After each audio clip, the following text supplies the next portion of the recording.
जो राजस्थान की बहुत से युद्ध थे उसके बारे में कुछ नई रोशनी जो है डॉक्टर ओमेन जी बार बार कहते रहे। डॉक्टर साहब आप जरा सा अपनी बात बताएं। मैं जैसे निवेदन कर रहा था ललित भाई के आने से पहले कि महाराणा हमीर सिंह जी ने मोहम्मद बिन तुगलक को 6 महीने कैद करके रखा। इसी तरह महाराणा कुंभा ने मालवा के सुल्तान महमूद खिलजी को 6 महीने अपने यहां पर कैद करके रखा। महाराणा सांगा ने दिल्ली के सुल्तान इब्राहिम लोदी को जूते मार के गागरौन के युद्ध में पराजित किया। ऐसे दर्जनों युद्ध हुए जहां हिंदू राजाओं ने इन मलेच्छों को पराजित किया। और अगर सबसे प्रामाणिक बात जो कि हमसे बिल्कुल ही छुपा दी गई है, 7वीं शताब्दी में पहला इस्लामिक अटैक भारत पर हुआ मोहम्मद बिन कासिम के द्वारा, जब राजा दाहिर को मारा गया। हिंदू जनमानस के लिए यह बात अकल्पनीय थी कि किसी हारे हुए राजा की बेटी को दूसरा राजा भोगदासी बनाकर ले जाएगा।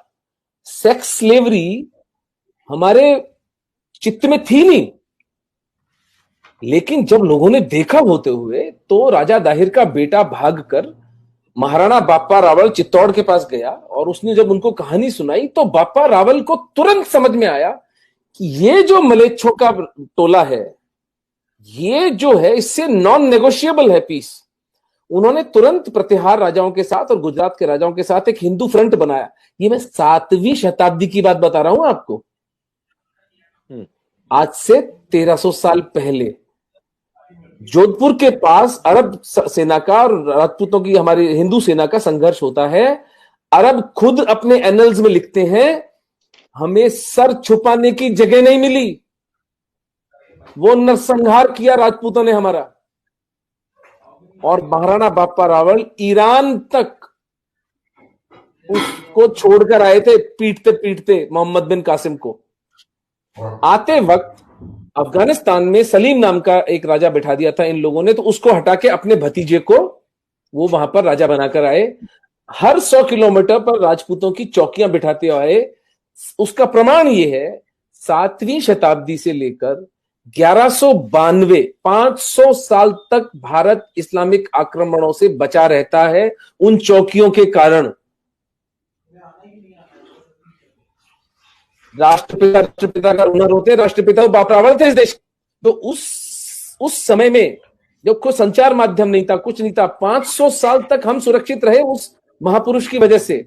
और उसके बाद समर सिंह, महाराणा हमीर, महाराणा लाखा, कुंभा, सांगा, प्रताप, करण सिंह और राज सिंह, यानी पूरे हिंदुस्तान का ये जो राज परिवार है मेवाड़ का, मैं चुनौती देता हूं, पूरे मानव इतिहास में आपको ऐसा उदाहरण नहीं मिलेगा जो 1000 साल तक, 7वीं से लेकर 17वीं शताब्दी तक, महाराणा राज सिंह जी तक 1000 साल तक इस्लाम से खुली चुनौती ली है। जिस परिवार ने, एक परिवार ने, एक सिसोदिया परिवार ने 1000 साल तक, देखिए राजा भिड़ते हैं, जियो पॉलिटिक्स बदलती है, हार जीत तो होती है, युद्ध तो हारता है आदमी, युद्ध जीतता भी है, लेकिन कभी समर्पण नहीं हुआ।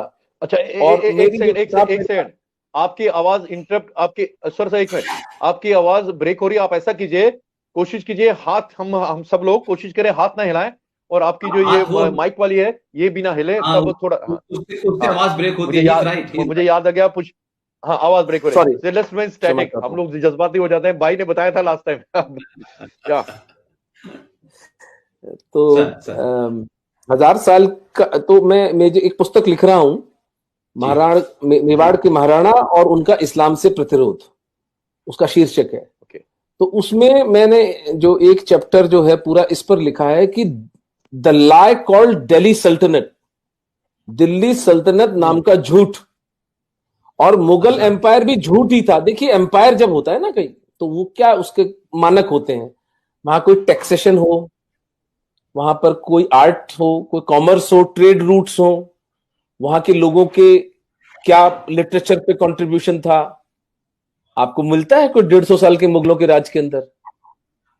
आपको सिवाय इसके कि कभी दक्षिण में रिबेलियन हो रहा था, कभी आसाम के अहोम कर रहे थे, कभी कलिंग में हो रहा था, कभी अफगानिस्तान में हो रहा था, कभी मेवाड़ में हो रहा था, कभी पंजाब में हो रहा था, कभी कश्मीर में हो रहा था, कभी सिंध में हो रहा था, ये सिर्फ इस देश को अन्य अन्य हिंदू राजाओं के साथ मिलकर मैनेज कर रहे थे, जिसको कि मुगल एम्पायर कहा गया। यानी झूठ की भी कोई सीमा होती है। और दिल्ली सल्तनत वॉज अ जोक। मेहरौली से लेकर और यमुना तक का राजा थे, और ये लुटेरे थे। ये कोई क्रिएटिविटी इनकी थी नहीं। मर्सनरीज थे, पैसे के लिए लोगों की हत्याएं करते थे, लोगों को मार डालते थे, स्त्रियों का शोषण इनका धंधा था। और हिंदुओं को ये बात अच्छी तरह समझ में आई, और हम कभी गुलाम नहीं रहे, एक क्षण के लिए हम गुलाम नहीं रहे। क्योंकि यदि अगर हम गुलाम 10 साल के लिए भी एक छत्र राज हो जाता इनका, तो एक भी हिंदू नहीं मिलता सर यहां पर। जो प्रताप की महानता निकल कर आती है वो इस बात से निकल कर आती है कि उन्होंने अपना भाला, अपनी तलवार, अपना बिगुल तब बजाया जब वो नितांत एकाकी रह गए थे। ईडर, आबू, बांसवाड़ा, डूंगरपुर, मालवा, आसपास के सब राज्य अकबर के समर्पण कर चुके थे, एक प्रताप नहीं झुके। आज अगर हम हिंदू हैं तो एक प्रताप के कारण। तो ये कहना कि भारत में हिंदू जो थे 1000 साल गुलाम रहे, भैया पर्शिया गुलाम हुआ था जो ईरान बन गया, मेसोपोटामिया गुलाम हुआ था तो इराक बन गया, इजिप्शियन सिविलाइजेशन गति देख लो उसकी क्या हुई है।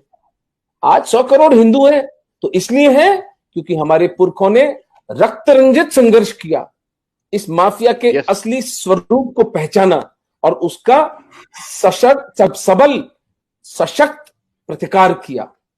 ये तो पिछले 70 साल में इन मलेच्छों ने क्या किया कि उसका भी मैं एनालिसिस कर रहा था कि 47 से लेकर 77 तक 5 हमारे जो शिक्षा मंत्री थे वो शांतिदूत थे, जिसमें वो मदरसा छाप आजाद था, फिर वो नूरुल हसन, फिर वो हुमायूं कबीर, फखरुद्दीन अली अहमद, MC चागला। तो अब आपको आश्चर्य होता है कि आपकी हिस्ट्री से हमीर सिंह और कुंभा का नाम ही गायब है, और प्रताप को एक भगोड़ा कहा जाता है। प्रताप का असली युद्ध हुआ था दिवेर में 1583 में, 7 साल बाद हल्दी घाटी के, जहां उन्होंने 36,000 मुगलों को 3 दिन में काटा था, और पूरा का पूरा मेवाड़ प्रताप ने वापस पुनः ग्रहित कर लिया था दुनिया की सबसे पावरफुल मुगल एम्पायर से, सो कॉल्ड पावरफुल। तो ये सत्य है।